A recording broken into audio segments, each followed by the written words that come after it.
જય ભીમ, જય સંવિધાન. હું દાનાભાઈ રાઠોડ.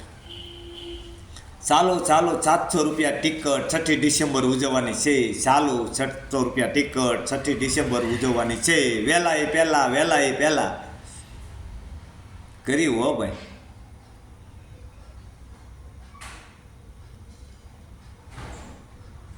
પાછા ફોટા પડાવવા પડે ને દિલ્હી જઈને.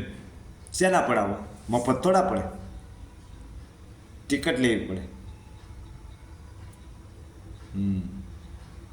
બાકી જોયા માણસો, પણ અમારે એક નાના માણસો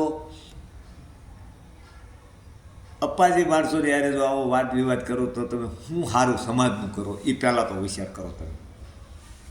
તમે સમાજનું સારું ન કરો, તમે ભાગલા પાડો. સમાજને જોડવાનું કામ કરવું બાબા સાહેબે કીધેલું છે, સમાજને તોડવાનું કામ નથી કીધું. હવે તમે ન્યા કેટલાને તોડો છો એ ખબર છે? તમે શું બધા કરો છો એ પણ અમને ખબર છે. અમે જાકૂબ ના કરીએ એવું નહીં માનતા. તમે શું કરો એ અમને ખબર છે. એટલે બહુ વહીવટ નહીં. તમારી વંશાવળી મારી પાસે છે. હા, અને મારી વંશાવળી તમારે જોતી હોય તો હું તમે માંગો ત્યારે વિડીયોથી કહી દઈ. હા, એટલે આ બધું રાવા દેજો. તમે ખોટી જગ્યાએ પંગો લીધો છે અને મને કાંઈ તમારી કોઈ બીક પણ નથી લાગતી. તમારી પાસે પોલીસ ખાતું બધું હોય છે, આ ગૃહમંત્રી તમારી પાસે છે, કદાચ ડીજીપી, પીજીપી, પીઆઈ, સીઆઈ જે આવતું હોય તમારી પાસે છે. તમને કાંઈ બીક લાગતી નથી. તમે શું કરો છો એમને ખબર છે. એટલે આવા ટિકિટો ઉઘરાવાના, સમાજને તોડવાનું કામ ન કરો, જોડવાનું. જોડી ન કહો તો કાંઈ નહીં, કારણ કે તમે જોડવાનું નહીં, કારણ તમારે ગરું થઈ જવું બધાનું.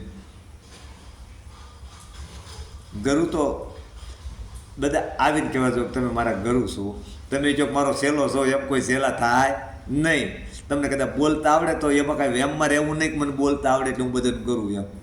બોલતા તો આપણી સમાજમાં ઘણા હિલ્લાઓ છે બોલવાવાળા, આવડે પણ છે. હા, એમ તમે બધાને સહેલા સમજો છો. તમારા હાથ હેઠળ જઈ ગયા ને તમને એમ કે સહેલા. તમે એવું કોઈને શીખવાડ્યું ને તમારે જેવું કોઈ કરતુંય નથી. એટલે ટૂંકમાં સમજી લેજો. અને હજી કોઈ પણ કાંઈ પણ મોનોપોલી આપણી પાસે છે, જે આવતા એપિસોડમાં બહુ અંગાટંગા કરશે તો આપણે જાહેર કરશું. બધી મને ખબર છે, એટલે આમ જ રાખજો. હા, મજા આવે ને એ કરો તમ તારે. જય ભીમ, જય સંવિધાન.